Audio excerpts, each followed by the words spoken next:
Hello welcome to Kerala stock market gate.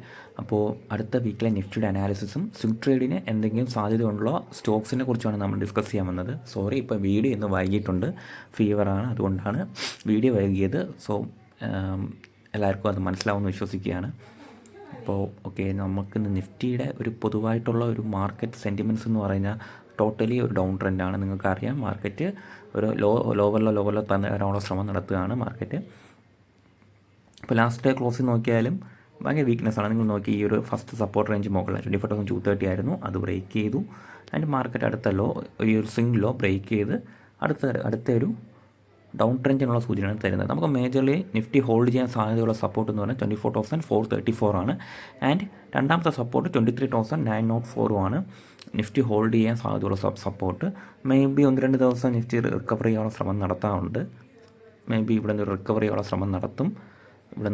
ശ്രമം നടത്തിയിട്ട് may be വീണ്ടും ഡൗൺ സൈഡ് വന്ന് ഇങ്ങനൊരു മൂവ്മെൻറ്റ് നമുക്ക് പ്രതീക്ഷിക്കാവുന്നതാണ് നിഫ്റ്റിയിൽ. ഇപ്പോൾ നിഫ്റ്റിയിൽ നമുക്ക് കൂടുതൽ ഡിസിഷൻസ് എടുക്കുന്നതിന് മുന്നേ നമുക്കൊരു 2 or 3 ഡേയ്സ് ട്രേഡിംഗ് എങ്ങനെയാണ് പോകുന്നതെന്ന് നമുക്കൊന്ന് വിലയിരുത്താം. ശേഷം നമുക്ക് നിഫ്റ്റിയുടെ ട്രേഡിംഗ് ഡിസിഷൻസ് നമുക്ക് എടുക്കാം. അപ്പോൾ നിഫ്റ്റി നോക്കുന്നതിന് നമുക്ക് നിഫ്റ്റി സ്മോൾ ക്യാപ്പ് നോക്കിയാലും കാണാം, ഇവിടെ ഒരു നല്ല ബെയറിഷ്നെസ് ആണ് നിഫ്റ്റിയിലെ സ്മോൾ ക്യാപ്പ് ഇൻഡെക്സിലും കാണുന്നത്. സോ ചെറിയ സ്റ്റോക്കുകളിലെല്ലാം ഒരു ബെയർ സെൻറ്റിമെൻറ്റ്സ് പെട്ടെന്ന് ഉണ്ടാവാനുള്ള സാധ്യതയുണ്ട്. നിങ്ങൾ നോക്കി, നിഫ്റ്റി ഈ ഒരു സപ്പോർട്ട് ബ്രേക്ക് ചെയ്ത് നല്ല രീതിയിലുള്ള ഡൗൺ സൈഡ് തന്നിട്ടുണ്ട്. ആൻഡ് 18,000 നല്ലൊരു സപ്പോർട്ട് റേഞ്ചാണ് നിഫ്റ്റി സ്മോൾ ക്യാപ്പിൽ. ആ ഒരു സപ്പോർട്ട് ഹോൾഡ് ചെയ്യുമോ ഇല്ലയെന്ന് അറിയത്തില്ല. ആൻഡ് അവിടുന്ന് 18,000 ബ്രേക്ക് ചെയ്യുകയാണെങ്കിൽ പിന്നെ നല്ലൊരു ഫോളിലേക്ക് പോകാനുള്ള സാധ്യതയുണ്ട്. അപ്പം ഈ ഒരു 18,000 ബ്രേക്ക് ചെയ്യരുതെന്ന് നമുക്ക് പ്രതീക്ഷിക്കാം. അങ്ങനെ ഒരു ബ്രേക്ക് വന്നു കഴിഞ്ഞാൽ ഒരു മേ ബി ഒരു 800 to 900 പോയിൻറ്റ്സിൻ്റെ ഒരു ബ്രേക്ക്, ഒരു ഡൗൺ സൈഡ് നിഫ്റ്റി സ്മോൾ ക്യാപ്പിൽ ഉണ്ടാവാൻ സാധ്യതയുണ്ട്. സോ അതായത് സ്റ്റോക്സിനെ എല്ലാം ബാധിക്കും. അപ്പോൾ ഓക്കെ, ഇപ്പോൾ നമുക്ക് നിഫ്റ്റിയുടെയും സ്മോൾ ക്യാപ്പിൻ്റെ ഒരു അന്തരീക്ഷം ഞാൻ പറഞ്ഞു. ആൻഡ് ബെറ്റർ നമുക്ക് കുറച്ച് സ്ട്രക്ചറലി നല്ല ഒരു പൊസിഷൻ നിൽക്കുന്ന സ്റ്റോക്സ് നമുക്ക് ഡിസ്കസ് ചെയ്യാം. അതായത് ഈ ഒരു മാർക്കറ്റിൻ്റെ ടെർബുലൻസിലും പിടിച്ചു നിന്ന സ്റ്റോക്സ് ഏതൊക്കെയാണ് നമുക്ക് ഡിസ്കസ് ചെയ്യാം. അതിൽ ട്രേഡിംഗ് സാധ്യതകൾ നമുക്കൊന്ന് പരിശോധിക്കാം. എടുത്തു ചാടി ട്രേഡിംഗ് ഒന്നും വേണ്ട ഈ വീക്ക്. കാര്യം മാർക്കറ്റ് എങ്ങനെയാണ് പ്രതികരിക്കുക എന്ന് നമുക്ക് പറയാൻ പറ്റത്തില്ല. സോ എടുത്തു ചാടി ട്രേഡിംഗ് ഡിസിഷൻസ് ഒന്നും എടുക്കത്തില്ല. നമുക്ക് ജസ്റ്റ് കാര്യങ്ങളൊക്കെ ഒന്ന് പഠിച്ച് വിലയിരുത്തി വയ്ക്കാം. ഏതൊക്കെ സ്റ്റോക്സ്, സ്വിംഗ് സാധ്യതകൾ എന്തൊക്കെയാണ്, നിലവിലുള്ള കണ്ടീഷൻസ് എന്തൊക്കെയാണെന്ന് നമുക്ക് സ്റ്റോക്സിലൊന്ന് പരിശോധിച്ച് വയ്ക്കാം. ഓക്കെ, അപ്പോൾ ആദ്യത്തെ സ്റ്റോക്ക് ഞാൻ പറയുന്നത് ഒലക്ട്രയാണ്. ഒലക്ട്ര നല്ലൊരു ബേസ് ബ്രേക്കൗട്ട് തന്ന് അതിൻ്റെ രണ്ടാമതൊരു സെല്ലിംഗ് ക്യാൻഡിലാണ്. അത് ക്യാൻഡിൽ എന്ന് പറഞ്ഞാൽ ഒരു റീടെസ്റ്റ് പോലെ നിൽക്കുകയാണ്, ഹോൾഡ് ചെയ്ത് നിൽക്കുന്നുണ്ട്. 1480 ആണ് ക്ലോസിംഗ് പ്രൈസ്. എൻ്റെ ടാർഗറ്റ് ഞാൻ പ്രതീക്ഷിക്കുന്നത് 1664 എന്നാണ്. അപ്പോൾ നമുക്ക് അറിയത്തില്ല, മാർക്കറ്റ് നിഫ്റ്റിയുടെ ഒരു അവസ്ഥ കണ്ടിട്ട് മാത്രമേ ഇതിൻ്റെയൊക്കെ ഒരു ഫ്യൂച്ചർ എന്തായിരിക്കും നമുക്ക് പറയാൻ കഴിയത്തുള്ളൂ. ആൻഡ് നിഫ്റ്റിയുടെ കണ്ടീഷൻസ് എല്ലാം ഓക്കെ ആണെങ്കിൽ 1664 ആൻഡ് 1800 എന്ന റേഞ്ചിലേക്ക് ഒലക്ട്രയ്ക്ക് പോകാൻ സാധ്യതയുണ്ട്. നിലവിൽ നല്ലൊരു ക്ലോസിംഗ് കിട്ടിയിട്ട് നിൽക്കുകയാണ്. നമുക്ക് വീക്ക്ലി ക്ലോസിംഗ് കൂടെ നോക്കാം. വീക്ക്ലി ക്ലോസിംഗ് നോക്കി സാമാന്യം നല്ല ക്ലോസിംഗ് കിട്ടിയിട്ടുണ്ട്. ആൻഡ് ഈ ഒരു ഹൈയിലോട്ടൊക്കെ പോകാനുള്ള സാധ്യത വളരെ കൂടുതലാണ് മാർക്കറ്റ്. അപ്പോൾ നമുക്ക് ഈ തിങ്കൾ ചൊവ്വ ദിവസങ്ങളിൽ ഈ ഒലക്ട്ര എങ്ങനെ ബിഹേവ് ചെയ്യുമെന്ന് നമുക്ക് വാച്ച് ചെയ്യാം. ഓക്കെ, ആൻഡ് നമുക്ക് സെക്കൻഡ് സ്റ്റോക്ക് പോവുകയാണെങ്കിൽ മമത മെഷീനറി എന്ന് പറഞ്ഞ സ്റ്റോക്കാണ്. കുറച്ച് സ്ട്രക്ചറലി ഇത്രയും വീക്ക്നെസ് ഉണ്ടായിട്ട്, നിഫ്റ്റിയിലെ വീക്ക്നെസ് ഉണ്ടായിട്ടും പിടിച്ചു നിന്നൊരു സ്റ്റോക്കാണ് മമത മെഷീനറി. അപ്പോൾ ഞാനിതിൽ എക്സ്പെക്ട് ചെയ്യുന്നൊരു 567 റേഞ്ചിലേക്ക് വരുന്ന വീക്സിൽ പോകുന്നതാണ്. സോ ഈ മമത മെഷീനറി എല്ലാവരും ഒന്ന് വാച്ച് ലിസ്റ്റ് ഇട്ട് പഠിക്കാൻ ശ്രമിക്കുക. കുറച്ച് സ്ട്രക്ചറലി ഒരു ബുള്ളിഷ്നെസ് കാണിക്കുന്ന ഒരു സ്റ്റോക്കാണ് മമത മെഷീനറി. അപ്പോൾ നിങ്ങളെല്ലാവരും ഒന്ന് പഠിക്കാൻ ശ്രമിച്ചാൽ ബെറ്റർ ആയിരിക്കും ഈ സ്റ്റോക്ക്. കാര്യം ഇങ്ങനത്തെ സ്റ്റോക്സ് ടെർബുലൻസിലും പിടിച്ചു നിൽക്കുന്ന സ്റ്റോക്സ് മോസ്റ്റ് പോസിബിളി വരുന്ന വീക്സിലും നല്ല രീതിയിൽ പെർഫോം ചെയ്യാൻ സാധ്യതയുണ്ട്. സോ മമത മെഷീനറി ഒരു 567 to 600 റേഞ്ചിലേക്ക് പോകുമോ ഇല്ലേ എന്ന് നമുക്ക് അടുത്ത വീക്ക് ഡിസ്കസ് ചെയ്യാം. അപ്പോൾ ഈ വീക്ക് നമുക്ക് ഇതിൻ്റെ ട്രേഡിംഗ് സാധ്യത എങ്ങനെയാണെന്ന് നമുക്ക് നോക്കാം. ഓക്കെ, അടുത്ത സ്റ്റോക്ക് ഇന്ത്യൻ ബാങ്കാണ്. ഈ കഴിഞ്ഞ ആഴ്ച റിസൾട്ട് വന്ന് സാമാന്യം ഭേദപ്പെട്ട നല്ലൊരു റിസൾട്ട് കിട്ടിയ സ്റ്റോക്കാണ് ഇന്ത്യൻ ബാങ്ക്. പിന്നെ ഇന്ത്യൻ ബാങ്ക് 660 എബോവ് ക്രോസ് ചെയ്യുവാണെങ്കിൽ 736 വരെയൊക്കെ പോകാനുള്ള സാധ്യതയുണ്ട്. അതിൻ്റെ ഒരു ഓൾ ടൈം ഹൈ റേഞ്ച് നിൽക്കുകയാണ്. ആൻഡ് ഒരു ബ്രേക്കൗട്ട് വ്യാഴാഴ്ച ദിവസം തന്നിട്ടുണ്ടായിരുന്നു. ആൻഡ് നിഫ്റ്റിയുടെ ഒരു ബെയറിഷ്നെസ് ഇന്ത്യൻ ബാങ്കിനെ ബാധിച്ചിട്ടുണ്ടായിരുന്നു. ആൻഡ് 660 മുകളിൽ നല്ല സ്ട്രോങ് ക്ലോസിംഗ് കിട്ടുവാണെങ്കിൽ 736 വരെയൊക്കെ ഈ വരുന്ന വീക്സിൽ ഇന്ത്യൻ ബാങ്ക് പോകാൻ സാധ്യതയുണ്ട്. എല്ലാവരും ഒന്ന് ക്ലോസ്ലി വാച്ച് ചെയ്യാൻ ശ്രമിക്കുക. ഇന്ത്യൻ ബാങ്ക് സാമാന്യം നല്ല റിസൾട്ടായിരുന്നു. സോ നമുക്ക് നല്ലൊരു ബുള്ളിഷ് മൊമെൻറ്റ് ഞാൻ പ്രതീക്ഷിക്കുന്നുണ്ട് if Nifty is working well. Okay, അടുത്ത സ്റ്റോക്കും ആപ്റ്റസ് ആണ്. ആപ്റ്റസ് കുറേ വീക്സ് ആയിട്ട് കൺസോളിഡേഷനാണ്. ഇപ്പോൾ മെയ് മാസത്തിന് താഴെ തന്നെ മെയ് തൊട്ടേ ഈ ആപ്റ്റസ് ഈ ഒരു റേഞ്ച്, ഈ ബ്ലൂ ലൈൻ ഈ 350 റേഞ്ചിന് താഴെയാണ് ട്രേഡ് ചെയ്യുന്നത്. സോ ആപ്റ്റസ് സ്ട്രക്ചറലി ഒരു ബ്രേക്ക് ഔട്ടിന് ശ്രമിക്കുകയാണ്. അപ്പം നിഫ്റ്റി സപ്പോർട്ട് ചെയ്യുവാണെങ്കിൽ 390 റേഞ്ചിലേക്ക് ഈ ഒരു വരുന്ന വീക്സിൽ പോകാൻ സാധ്യതയുണ്ട്. ആപ്റ്റസ് എന്ന് പറഞ്ഞ stock, Aptus value housing finance limited. അപ്പോൾ ഈ കഴിഞ്ഞ ഒരു വീക്കായിട്ട് നിഫ്റ്റി ഒരു 350 റേഞ്ചിന് തൊട്ട് താഴെയായിട്ട് ഒരു നല്ല കൺസോൾട്ടേഷൻ കാണുന്നുണ്ട്. അപ്പം ആൻഡ് 1021 EMIക്ക് മുകളിലാണ് ആപ്റ്റസ് ട്രേഡ് ചെയ്യുന്നത്. അപ്പോൾ മാർക്കറ്റ് സപ്പോർട്ട് ചെയ്യുകയാണെങ്കിൽ 394 റേഞ്ചിലേക്ക് പോകാൻ സാധ്യതയുണ്ട്. അപ്പോൾ എല്ലാവരും ഒന്ന് ക്ലോസ്ലി വാച്ച് ചെയ്യുക Aptus value housing finance limited. അടുത്തത് ടൊറൻറ്റ് ഫാർമയാണ്. വെള്ളിയാഴ്ച നല്ലൊരു ബ്രേക്ക് ഔട്ട് തന്നിട്ടുണ്ട്. ടൊറൻറ്റ് ഫാർമയുടെ വീക്ക്ലി ചാർട്ട് നമുക്ക് കാണാൻ കണ്ടില്ലേ, ടോട്ടലി ബുള്ളിഷായിട്ട് മാർക്കറ്റ് മൂവ് ചെയ്യാൻ ശ്രമിക്കുകയാണ് ടൊറൻറ്റ് ഫാർമ. അപ്പോൾ ഒരു 4000 റേഞ്ച് ബ്രേക്ക് ചെയ്യുമെന്നാണ് ഞാൻ പ്രതീക്ഷിക്കുന്നത് വരുന്ന മന്തിൽ. ആൻഡ് ഒരു consolidation and break out. Structurally എനിക്ക് ഭയങ്കര ഇഷ്ടപ്പെട്ടൊരു സ്റ്റോക്കാണ് ടൊറൻറ്റ് ഫാർമ. അപ്പോൾ ഞാൻ എൻട്രി നോക്കുന്നുണ്ട്. ബട്ട് മാർക്കറ്റ് വീക്ക് ആണെങ്കിൽ ഞാൻ എൻട്രീസ് ഈ വീക്ക് ഒഴിവാക്കും. ബട്ട് മാർക്കറ്റ് ഇത്തിരി സ്ട്രെങ്ത്ത് കാണിക്കുന്നുണ്ടെങ്കിൽ ഞാൻ ടൊറൻറ്റ് ഫാർമ പോലെയുള്ള സ്റ്റോക്കിൽ ചെറിയ ക്വാണ്ടിറ്റിയൊക്കെ വാങ്ങി ഞാനൊരു 4000 വരെയൊക്കെ ഹോൾഡ് ചെയ്യാനുള്ളൊരു ശ്രമം നടത്തും. മാർക്കറ്റ് കണ്ടീഷൻ നമുക്ക് നോക്കാം. സ്ട്രക്ചറലി നല്ലൊരു സെറ്റപ്പിലാണ് നിൽക്കുന്നത് ടൊറൻറ്റ് ഫാർമസ്യൂട്ടിക്കൽസ്. 4000 എന്തായാലും എത്തും. ബട്ട് അത് എന്താണ് ഈ നിഫ്റ്റിയുടെ കണ്ടീഷൻ എന്ന് നമുക്ക് പറയാൻ കഴിയില്ലല്ലോ. അപ്പം എപ്പോഴാണ് എത്തണമെന്ന് പറയാൻ കഴിയത്തില്ല. ഈ നിഫ്റ്റി ഇപ്പോൾ നല്ല സപ്പോർട്ടിലൊക്കെ ഹോൾഡ് ചെയ്യുവാണെങ്കിൽ ഈ ടൊറൻറ്റ് ഫാർമസ്യൂട്ടിക്കൽസ് നല്ലൊരു ബുള്ളിഷ് മൊമെൻറ്റ് ഞാൻ പ്രതീക്ഷിക്കുന്നുണ്ട്. ഓക്കെ, അടുത്ത സ്റ്റോക്ക് UPL ആണ്. UPL നോക്കിയാൽ സ്ട്രക്ചറലി ഏറ്റവും നല്ല പൊസിഷനിൽ നിൽക്കുന്ന സ്റ്റോക്കാണ്. ഒരു ബ്രേക്ക് ഔട്ട് തന്ന ശേഷം ഒരു 4 ദിവസമായിട്ട് സ്റ്റോക്ക് കൺസോൾട്ടേഷനിലാണ്. ഒരു 730 റേഞ്ച് ബ്രേക്ക് ചെയ്യുകയാണെങ്കിൽ 772 എന്ന റേഞ്ചിലേക്ക് ക്വിക്ക് മൊമെൻറ്റം ഉണ്ടാവുമെന്നാണ് ഞാൻ പ്രതീക്ഷിക്കുന്നത്. UPL എന്ന് പറഞ്ഞ സ്റ്റോക്കിൽ നിങ്ങൾ കണ്ടില്ലേ, ഈ 700 റേഞ്ച് നല്ല രീതിയിൽ ബ്രേക്ക് ചെയ്തു. ആൻഡ് 700 റേഞ്ചിന് മുകളിൽ തന്നെയാണ് ട്രേഡ് ചെയ്യുന്നത്. ഒരു 4 ദിവസമായിട്ട് ഒരു കൺസോൾട്ടേഷനാണ്. ബട്ട് ആ കൺസോൾട്ടേഷൻ നല്ല ഹെൽത്തി ആണെന്നാണ് ഞാൻ പറയുന്നത്. അപ്പോൾ ഒരു 730 റേഞ്ച് ബ്രേക്ക് ചെയ്യുകയാണെങ്കിൽ 770 ഒരു 30-40 പോയിൻറ്റ്സിൻ്റെ മൂവ്മെൻറ്റ് ഞാൻ ഇതിൽ ഈ വീക്ക് പ്രതീക്ഷിക്കുന്നുണ്ട്. അപ്പോൾ നിഫ്റ്റിയുടെ മൂവ്മെൻറ്റ് പോലെ ഇരിക്കും. ഈ ആഴ്ചത്തെ പെർഫോമൻസ് നമുക്ക് പ്രത്യേകം പറയേണ്ട ആവശ്യമില്ല. കഴിഞ്ഞ ആഴ്ചത്തെ ടർബുലൻസ് മനസ്സിലാക്കി മാത്രം നമ്മൾ സ്റ്റോക്കുകളെ സമീപിക്കാൻ ശ്രമിക്കണം. അടുത്ത സ്റ്റോക്ക് മനോരമ ഇൻഡസ്ട്രീസ് ആണ്. നല്ല ബ്ലോക്ക് ബസ്റ്റർ റിസൾട്ട് തന്ന കമ്പനിയാണ്. ആൻഡ് സെയിം ആണ്, നല്ല രീതിയിലൊരു ബ്രേക്ക് ഔട്ട്.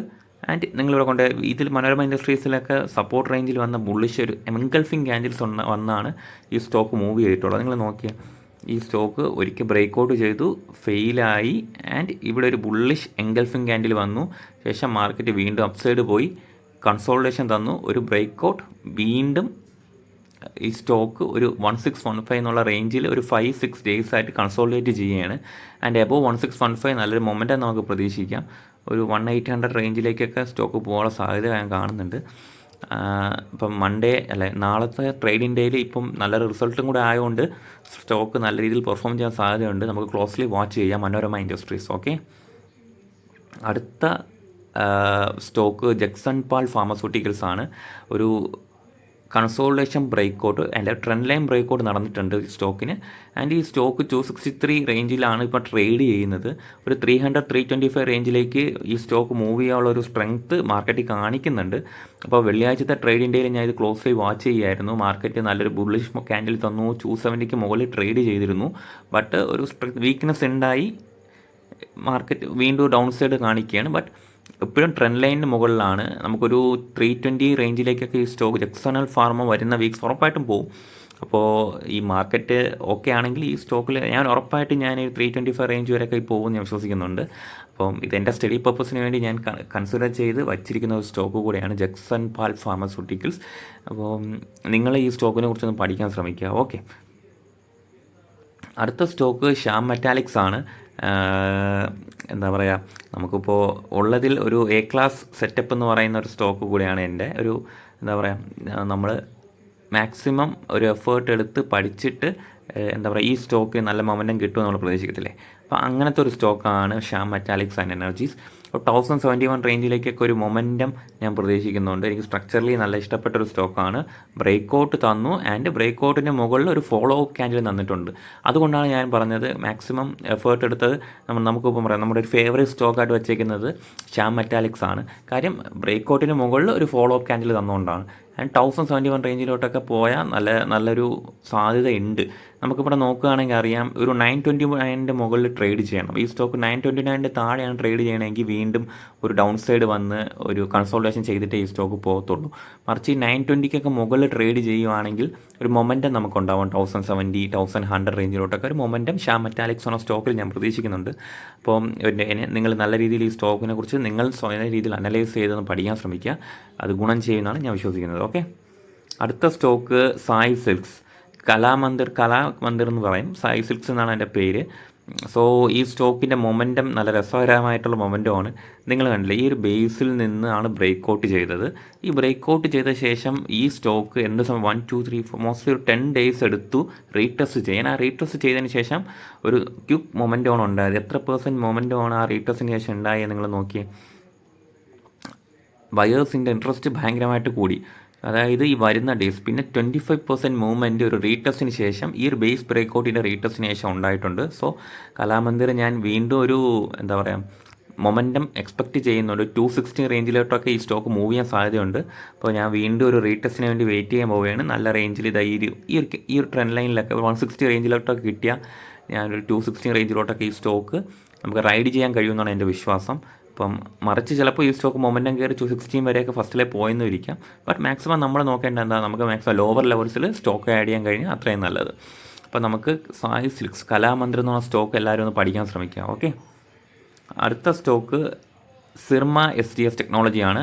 നിങ്ങൾ ഈ സ്റ്റോക്കിനെ കുറിച്ച് പഠിച്ചിട്ടില്ലെങ്കിൽ ഒന്ന് പഠിക്കാൻ ശ്രമിക്കുക. നിങ്ങൾ നോക്കിയേ, ഈ സ്റ്റോക്കിൻ്റെ ഒരു ചരിത്രം നോക്കുകയാണെങ്കിൽ, ഹിസ്റ്ററി നോക്കുകയാണെങ്കിൽ 705 റേഞ്ചിന് താഴെ ഈ സ്റ്റോക്ക് നല്ല രീതിയിലൊരു ഡൗൺ ട്രെൻഡ് തന്നു.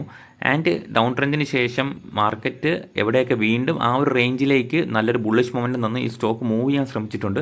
ബട്ട് ഫെയിലിയറായി വീണ്ടും താഴെ വന്നു ആൻഡ് സ്റ്റോക്ക് വീണ്ടും അപ് ട്രെൻഡ് തന്നു. നിങ്ങൾ ഈ സ്റ്റോക്കിൻ്റെ ഈ ഒരു ഫുൾ സോണൊന്ന് നിങ്ങൾ എല്ലാവരും ഒന്ന് പഠിക്കാൻ ശ്രമിക്കുക. നിങ്ങൾ ഈ സോൺ മൊത്തമായിട്ട് നോക്കി, ഈ സ്റ്റോക്ക് തന്ന മൊമെൻറ്റം ഭയങ്കരമല്ലേ. ഈ 705 എന്നുള്ള റേഞ്ചിലേക്ക് ഈ ഒരു ഏരിയയിൽ നിന്ന് 497 എന്നുള്ള റേഞ്ചിൽ നിന്ന് ക്വിക്കായിട്ടുള്ളൊരു മൊമെൻറ്റം വന്നില്ല. ഇത്രയും ദിവസം കൊണ്ട് എത്ര % സ്റ്റോക്കിൻ്റെ കൂടിയാൽ നിങ്ങൾ നോക്കിയേ. മോസ്റ്റ്ലി 500 റേഞ്ചിൽ നിന്ന് 46% മൂവ്മെൻറ്റാണ് ക്വിക്കായിട്ട് ഈ സ്റ്റോക്ക് ഇത്രയും ദിവസം കൊണ്ട് തന്നേക്കുന്നത്. ഇത്രയും വലിയൊരു ബുള്ളിഷ് മൊമെൻറ്റം തരുന്നുണ്ടെങ്കിൽ എന്തോരം ബയർ ഇൻട്രസ്റ്റ് അവിടെ ഉണ്ടായിരിക്കുമെന്ന് നമുക്ക് ഊഹിക്കാം അല്ലേ. മോസ്റ്റ്ലി ഒരു 50% മൂവ്മെൻറ്റ് സിർമ STS എന്ന് പറഞ്ഞ സ്റ്റോക്ക് തന്നിട്ടുണ്ട്. അപ്പോൾ നമുക്ക് എന്ത് ചെയ്യാം, ക്ലോസ്ലി വാച്ച് ചെയ്യാൻ ശ്രമിക്കാം. ആൻഡ് ഈ ഒരു 736 റേഞ്ച് ബ്രേക്ക് ചെയ്യുകയാണെങ്കിൽ വീണ്ടും ഒരു മൊമെൻറ്റത്തിനുള്ള സാധ്യതയുണ്ട്. അപ്പോൾ ഇതിലൊക്കെ ഇൻവെസ്റ്റ് ചെയ്യാനോ അല്ലെങ്കിൽ വലിയ രീതിയിലൊക്കെ ഹോൾഡ് ചെയ്യാൻ താല്പര്യമുള്ളവർ എന്താ ചെയ്യേണ്ടത്, നമ്മൾ ഉടനെ ചാടിക്കറി വാങ്ങുകയല്ല ചെയ്യേണ്ടത്. നമ്മളെപ്പോഴും സ്റ്റോക്കുകൾ വാങ്ങാൻ ശ്രമിക്കേണ്ടത് സ്റ്റോക്കിൻ്റെ സപ്പോർട്ട് റേഞ്ചിലാണ് അല്ലേ. ഇപ്പോൾ 644 റേഞ്ച് വന്നാൽ ഞാൻ ചിലപ്പോൾ ഒരു ബൈ ഇതിലേക്ക് വരും. മൊമെൻറ്റ് ഒരു പ്രൈസ് ആക്ഷൻ വിലയിരുത്തിയ ശേഷം ഇപ്പോൾ 644 വന്നാൽ ഞാൻ ഒന്ന് വാച്ച് ലിസ്റ്റിലേക്ക് കൺസിഡർ ചെയ്യും. ആൻഡ് 2 സപ്പോർട്ട് റേഞ്ചുകൾ നമ്മൾ വരച്ചിട്ടിട്ടുണ്ട്, 570 ആൻഡ് 644. ഈ സ്റ്റോക്ക് ആഡ് ചെയ്യാനാണെങ്കിൽ ഈ 2 ഏരിയയും നല്ല രീതിയിൽ ബയർ ഇൻട്രസ്റ്റ് ഉണ്ടാവാൻ സാധ്യതയുള്ള ഏരിയയാണ്. ഓൾറെഡി 40% മുകളിൽ മൂവ്മെൻറ്റ് തന്ന സ്റ്റോക്കാണ്. സോ നമുക്കിതിൻ്റെ മൂവ്മെൻറ്റ് ഭാവിയിൽ എങ്ങനെയായിരിക്കുമെന്ന് പഠിക്കുന്നത് നല്ലൊരു കാര്യമായിരിക്കും. കാര്യം ഇങ്ങനത്തെ സ്റ്റോക്സ് വല്ലപ്പോഴുമേ ഉണ്ടാവും. ഇത്രയും അഗ്രസീവായിട്ടുള്ളൊരു ബൈ നടന്നൊരു സ്റ്റോക്കാണ് സിർമ STS ടെക്നോളജി. അപ്പോൾ ഇതൊരു സപ്പോർട്ട് റേഞ്ചിലൊക്കെ വന്നാൽ ഞാൻ വാങ്ങാൻ ശ്രമിക്കും. അപ്പോൾ നിങ്ങളും ഈ സ്റ്റോക്കിനെ കുറിച്ചൊന്ന് പഠിക്കാൻ ശ്രമിക്കുക. ഓക്കെ, അപ്പോൾ ഇത്രയും സ്റ്റോക്സേ ഞാൻ ഇട്ടിട്ടുള്ളൂ. ബാക്കി സ്റ്റോക്സിനെ കുറിച്ചൊക്കെ നമുക്ക് വരുന്ന ദിവസത്തിൽ ഡിസ്കസ് ചെയ്യാം. കാര്യം മാർക്കറ്റ് ഒന്ന് പെർഫോം ചെയ്യുകയോ ഇല്ലേ വാച്ച് ചെയ്തതിന് ശേഷം മാത്രമേ നമുക്ക് സ്വിംഗ് ആൻഡ് റേസിലോട്ടൊക്കെ പോയിട്ട് കാര്യമുള്ളൂ. ഇപ്പോൾ മാർക്കറ്റ് പെർഫോം ചെയ്തില്ലെങ്കിൽ നമ്മളെല്ലാം എടുക്കുന്ന ട്രേഡ്സും നല്ല സെറ്റപ്പുകളായിരിക്കാം, ബട്ട് നമ്മൾ ലോസിൽ പോകാൻ സാധ്യതയുണ്ട്. സോ നമുക്ക് വാച്ച് ചെയ്ത് മാത്രം ഈ വീക്ക് ട്രേഡ് എടുക്കുക. തിങ്കൾ ചൊവ്വ ദിവസങ്ങളൊന്നും ചെയ്തില്ലെങ്കിലും കുഴപ്പമൊന്നുമില്ലല്ലോ. നമുക്കിപ്പം വാച്ച് ചെയ്ത് നഷ്ടം വരുത്താനെക്കാട്ടി നല്ലതല്ലേ ഒന്ന് മാർക്കറ്റിൽ നിന്ന് മാറി നിന്ന് മാർക്കറ്റിൽ നടക്കുന്ന കാര്യങ്ങൾ വീക്ഷിക്കുന്നത്. ഓക്കെ, ഇപ്പോൾ തിങ്കൾ ചൊവ്വ ദിവസങ്ങളിൽ ഇപ്പോൾ മാർക്കറ്റ് നല്ല രീതിയിൽ പോവുകയാണെങ്കിൽ ഞാൻ നല്ലൊരു ട്രേഡ് ചെയ്യാൻ സാധ്യതയുള്ള സ്റ്റോക്സ് ഒന്ന് ഫിൽട്ടർ ചെയ്ത് വീണ്ടും ഇടുന്നതായിരിക്കും. ഓക്കെ, അപ്പോൾ താങ്ക് യു. അപ്പം എല്ലാവർക്കും നല്ലൊരു ട്രേഡിംഗ് വീക്ക് ഞാൻ ആശംസിക്കുകയാണ്. Thank you.